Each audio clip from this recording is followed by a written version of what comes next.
Hallo miteinander, I'm Geshady6 and this is Ghost Hunter Reimu. Last time we destroyed a cursed doll in a kimono and enabled ourselves to go shopping. This is the screen for both purchasing new abilities and configuring your loadout.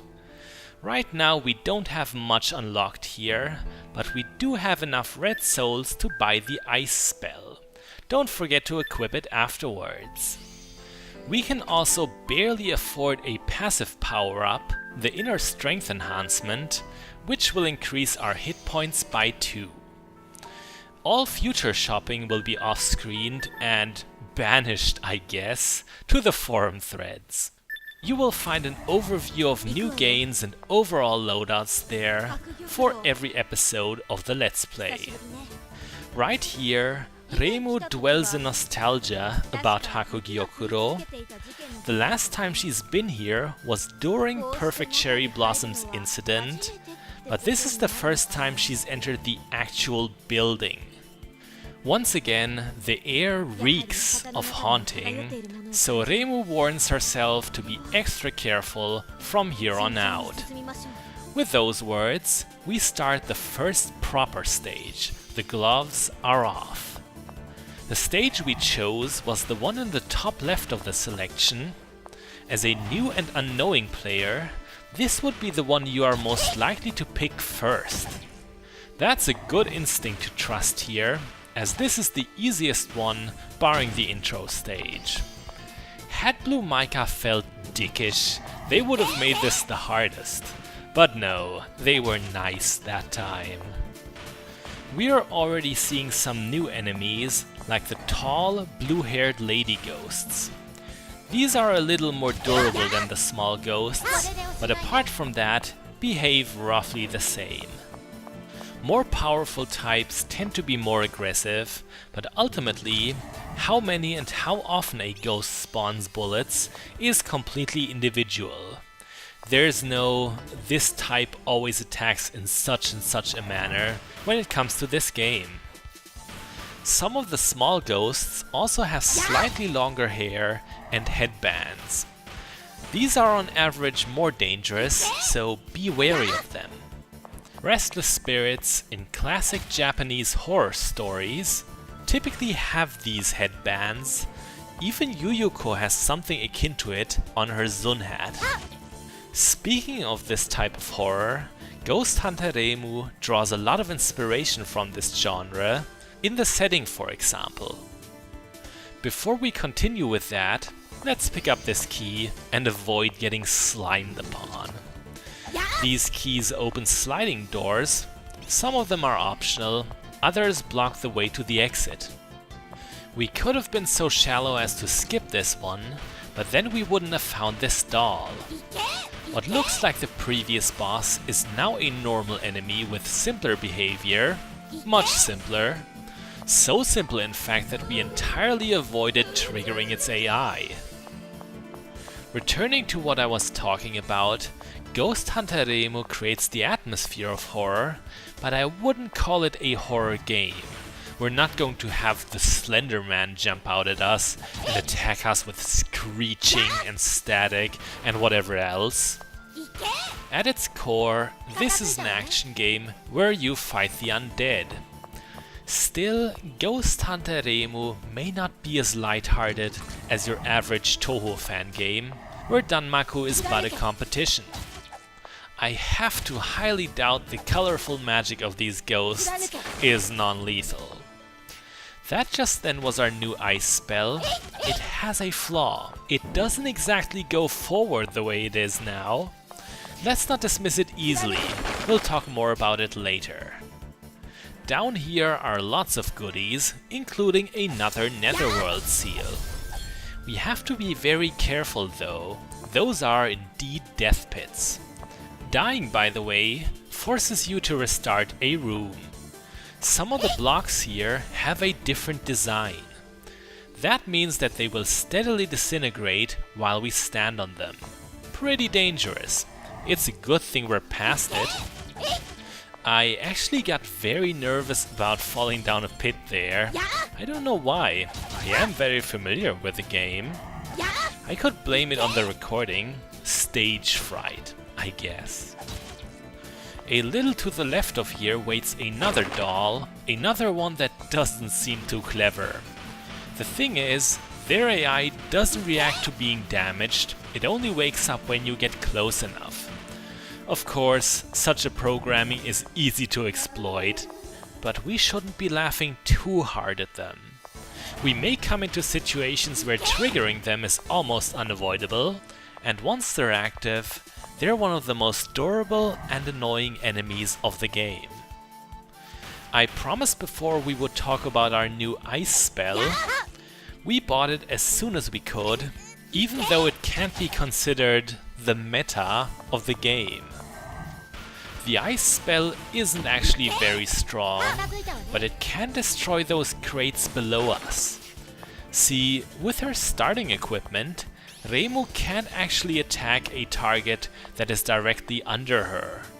She somehow can't comprehend stabbing the floor at her feet, and the energy bolts also only go straight ahead. Without the ice spell, we would have missed a netherworld seal from before.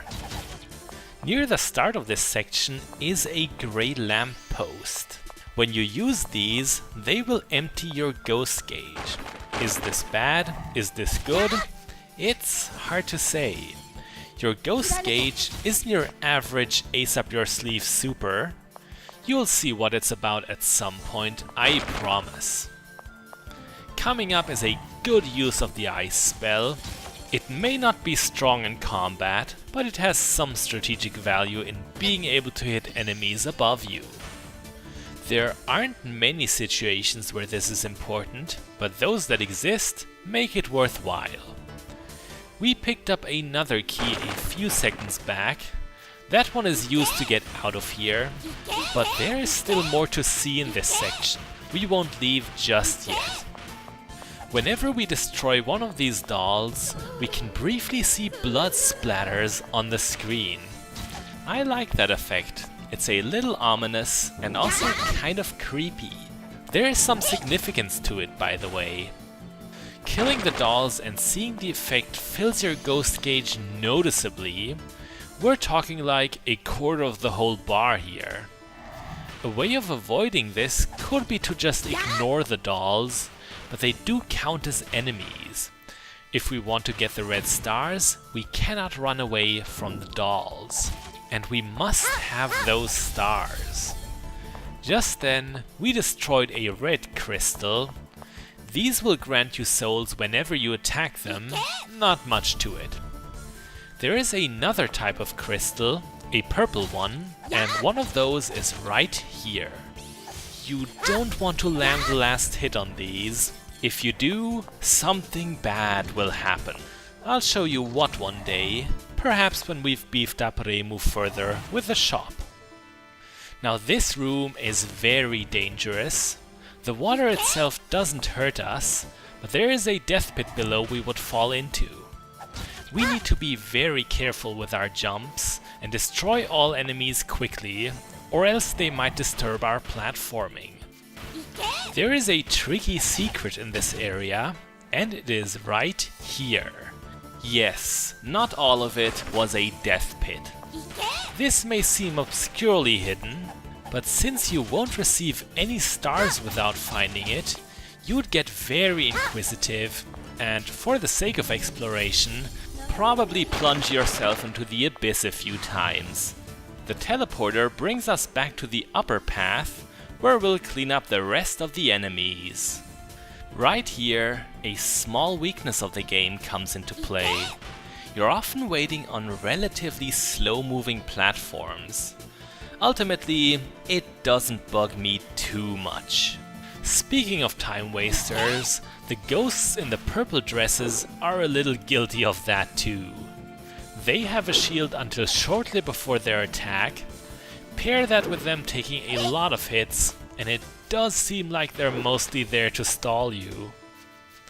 I try to get in 2 shots and a jump slash. Sometimes it works, often not quite. That's it mostly for this area.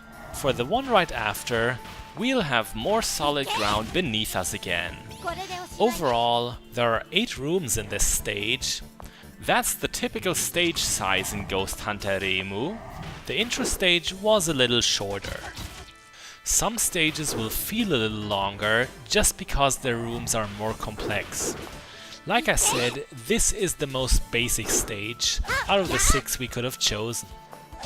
Up these ladders are 2 ghosts who will be very annoying if you don't have the ice spell. There's another spell I prefer for the same purposes, but it was both pricier and costs more MP per use.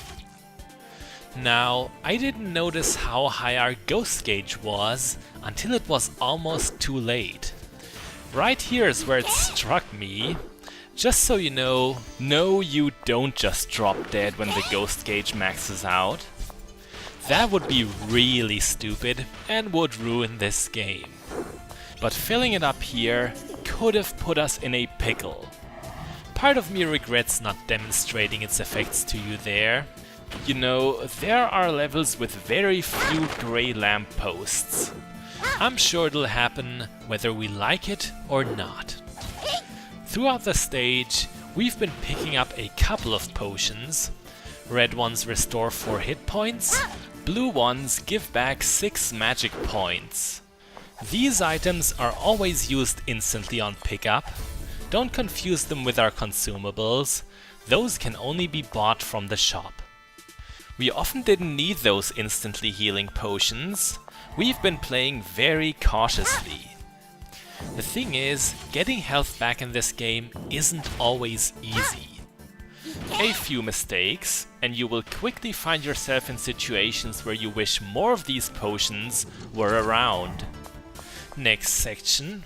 This one will test our jumping precision some more. Getting hit mid-jump can be very dangerous here. Reimu gets briefly frozen after taking any damage and will plummet during that time. There's a lot of these special crumbling blocks here, and they are going to put even more pressure on us. If they do indeed completely disappear, they will always regenerate a tiny bit again. If that weren't the case, I guess this room could become impossible to traverse, technically at least. Okay, that does it for the stage itself. The only obstacle between us and victory now is another boss fight. What paranormal being awaits us this time? Answer: another doll. Reimu doesn't realize anything out of the ordinary with this one at first, but quickly understands that this is a boss doll. She literally calls it a bossu. That amuses me. She does break the fourth wall a little there. Our opponent may have the same sprite as the last one, but sports different behavior, more health, and an improved moveset. Most notably, it is not bound to the ground anymore and will even teleport from time to time. For one of its preferred attacks, it'll suddenly swoop in front of us and do a quick slash around it. You have to be wary of that one. Said teleporting skill can actually be used against it. Whenever the doll gets ready to use it, a small graphical effect will tell you where it's going to reappear. The trick is, you can still attack its old position and deal damage until it has completely teleported. That is why we're sometimes landing effective hits on what seems to be the nothingness. The doll's been very stingy with its most imposing attack so far, this one. This spray of bullets is usually used more often. It's also uncommon that it stays high up in the air for so long. Oh well, we have ice magic for that. Wouldn't have ever thought it would help us against this boss. Good for us. We land the last few blows, and Reimu gives herself a humble pat on the back. Our Shrine Maiden also remarks that the evil aura has dissipated from this wing of Hakugyokuro. We'll have to continue our purification at another part of the mansion in another video. Geschedi 6, this was Ghost Hunter Reimu, and next time we'll get ourselves carelessly bitten by a poisonous mecha. Bis bald!